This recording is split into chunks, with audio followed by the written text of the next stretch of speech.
Roughriders, we want to thank Ms. Griffiths and Ms. Teague Schmelz's 5th period class for introducing this week's episode of Rider News. This week we have a bit of a diamond nomination from our Roughriders, a discussion about mental health, and a poquito Spanish with our Roughrider language learners.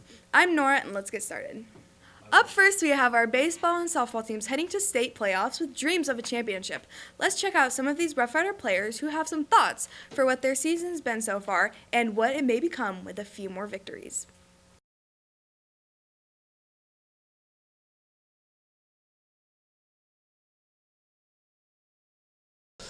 And what were your goals for this season?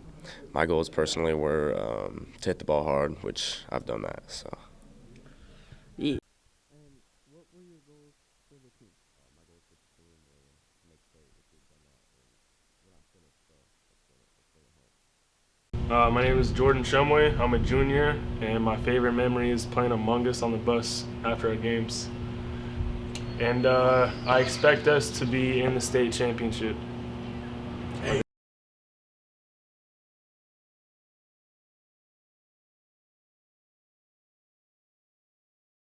Go Roughriders, and good luck at the state playoffs. This week, our Rider News staff wanted to put a spotlight feature on the month of May as our mental health month. Let's listen and watch a few people discuss what this means.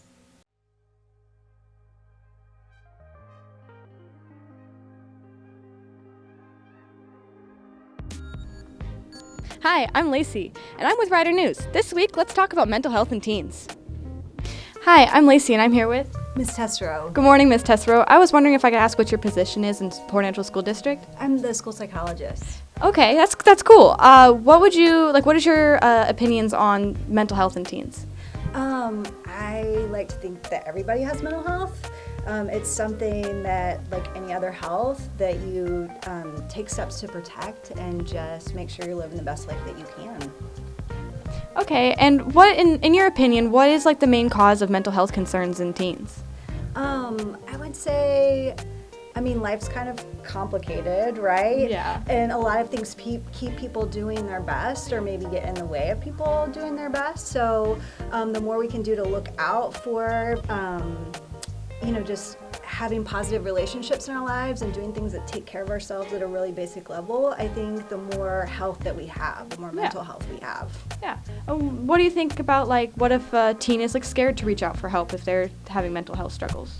I think it's just good to talk with anybody, who will listen to you. Sometimes people find the best help comes from their friends, sometimes a trusted adult. I think just not feeling like you have to be quiet and not talk about things is really important. And the more people talk about and have conversations about things that are challenging, the better.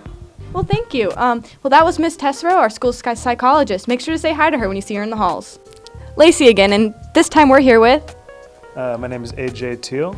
Well, good afternoon, AJ. I was wondering if we could ask you a few questions. Sure. All right. What is your position here at Port Angeles High School?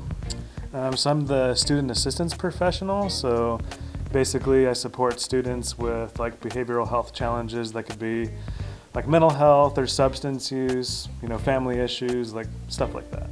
Okay. Yeah. What would your advice be for, say, a teenager who is struggling to reach out for help? I would say go with a friend. A lot of times I'll get a student that comes in here, and they'll be worried about a friend. And it can be pretty overwhelming to go and reach out to someone that you don't know all by yourself. So go with a friend and make it a little bit of a group thing or something, because your friends probably understand and they want to go with you and support. Yeah. All right. Well, thank you, AJ. I hope you have a good day. Thanks. I'm Lacey, and we're here with... I'm Mr. Falcon. I am the 11th grade school counselor at the high school. All right. I was wondering if you could give us your opinions on mental health today in teens. Well, it's a tricky one. A lot of our students struggle with anxiety, depression, other things, and school's stressful already, so it's helping students figure out how to kind of manage that and take care of themselves is really important for me and the other counselors. Yeah, and what do you think pretty much causes some mental health struggles that teens have? I wish I could say it was just there's this one thing, you just stop doing that and you'll be good, but it so depends on the person, what they've been through, their experiences in the past, what they have going on now.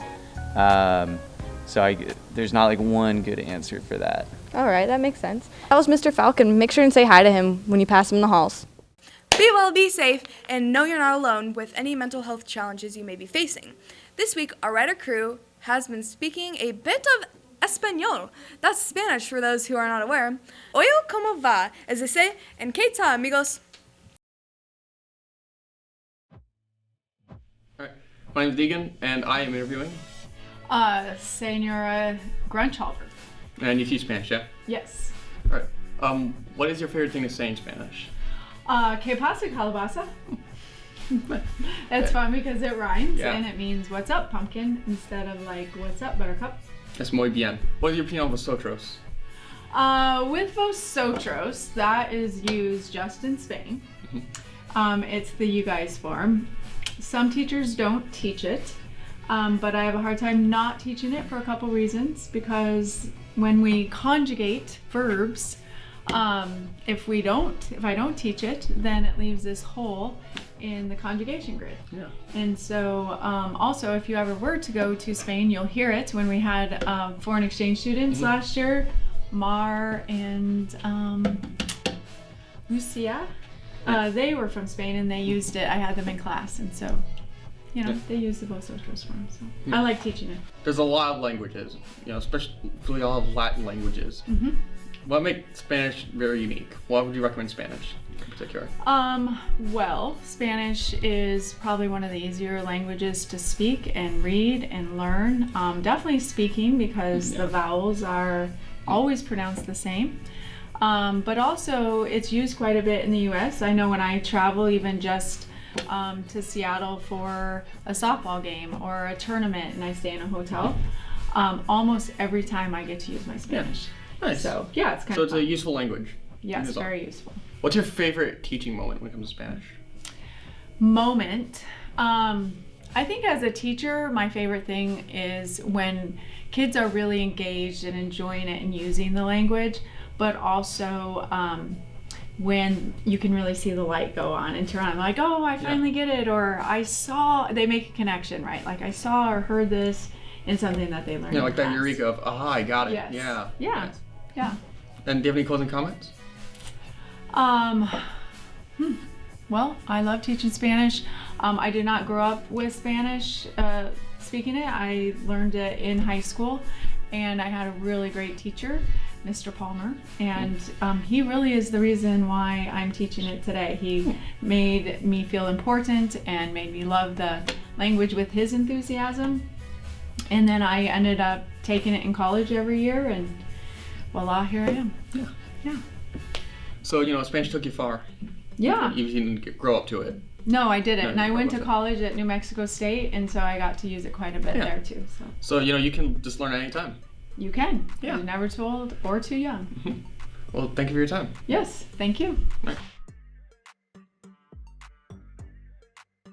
Hi, I'm Evelyn, and I'm joined by Lucy. All right, so we're asking you, what is your favorite Spanish word, even though you may not know the language of Spanish? Agua. Why is it your favorite? Because I need some right now. Okay, so if you did take a Spanish class, why would you choose to take it? Because I feel like Spanish is more known around the world. I mean, you can learn other languages, but I feel like Spanish is more needed, just like English. All right. Do you think a Spanish class would be hard for you? Oh, 100%. I can barely speak English correctly. All right. Thank you for joining us. Yep. Well, that's a wrap from News Desk. Thank you to everyone who helped participate in this week's episode. Until next time, be well, be kind, study hard, and ride on Rough Riders.